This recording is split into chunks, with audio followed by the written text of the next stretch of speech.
ನಮಸ್ಕಾರ, ನಾನು ಡಾಕ್ಟರ್ ಶಶಿಕಾಂತ್ ಅಂತ ಹೇಳಿ ಡಿವೈನ್ ಗ್ರೇಸ್ ಹಾಸ್ಪಿಟಲಲ್ಲಿ ಮೆಡಿಕಲ್ ಡಾಕ್ಟರ್ ಆಗಿದ್ದೇನೆ. ಇವತ್ತು ನಾವು ಸ್ಕೇಬೀಸ್ ಬಗ್ಗೆ ಮಾತಾಡೋಣ. ಸ್ಕೇಬೀಸ್ ಒಂದು ಇಚ್ ಮೈಟ್ ಡಿಸೀಸ್ ಅಂತ ಹೇಳ್ತೀವಿ. ಒಂದು ಮೈಟ್ ಸಾರ್ಕೋಪ್ಟಿಸ್ ಸ್ಕೇಬಿ ಅಂತ ಹೇಳಿ ಒಂದು ಮೈಟ್ ಬರುತ್ತೆ. ಅದರಿಂದ ಆಗಿರುವಂಥ ಹೈಲಿ ಇನ್ಫೆಕ್ಷಿಯಸ್ ಡಿಸೀಸ್ ಇದು. ಏನಾಗುತ್ತೆ ಅಂದರೆ ಕೈ ಬೆರಳುಗಳ ಮಧ್ಯದಲ್ಲಿ ಒಂದು ನವೆ ಥರ ಅಥವಾ ಪಿಂಪಲ್ಸ್ ಥರ ನಮಗೆ ಗುಳ್ಳೆಗಳಾಗೋದು, ದದ್ದುಗಳಾಗೋದು ಎಲ್ಲ ಆಗುತ್ತೆ. ಸೊ ಅದರಲ್ಲಿ ತುಂಬ ಟಿಪಿಕಲ್ ಲಕ್ಷಣ ಏನಂದರೆ ಒಂದು ಇಂಟೆನ್ಸ್ ಇಚ್ಚಿಂಗ್, ತುಂಬ ಜಾಸ್ತಿ ಇಚ್ಚಿಂಗ್ ಆಗುತ್ತೆ.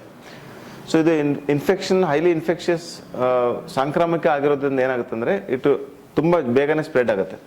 ಇಚ್ ಮೈಟ್ ಇದು ಪ್ಯಾರಾಸೈಟ್, ಇದೊಂದು ಎಕ್ಸ್ಟರ್ನಲ್ ಪ್ಯಾರಾಸೈಟು. ಸ್ಕಿನ್ ಕೆಳಗಡೆ ಅದು ಹೋಗ್ತಾ ಇರುತ್ತೆ.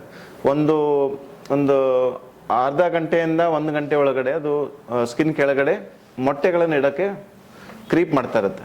ಸೊ ಇದು ಪ್ಯಾರಾಸೈಟಿಕ್ ಇನ್ಫೆಕ್ಷನ್ಸ್. ತುಂಬ ಡಯಾಗ್ನೋಸಿಸ್ ತುಂಬ ಕ್ವಿಕ್ಕಾಗಿ ಮಾಡಬೇಕು, ಮತ್ತು ಪರ್ಮೆಥ್ರಿನ್ ಮತ್ತು ಬೆಂಜೋಯಿಟ್ ಕೆಲವೆಲ್ಲ ಮೆಡಿಸಿನ್ಸಿಂದ ನಾವು ಕ್ಯೂರ್ ಮಾಡ್ಬೋದು.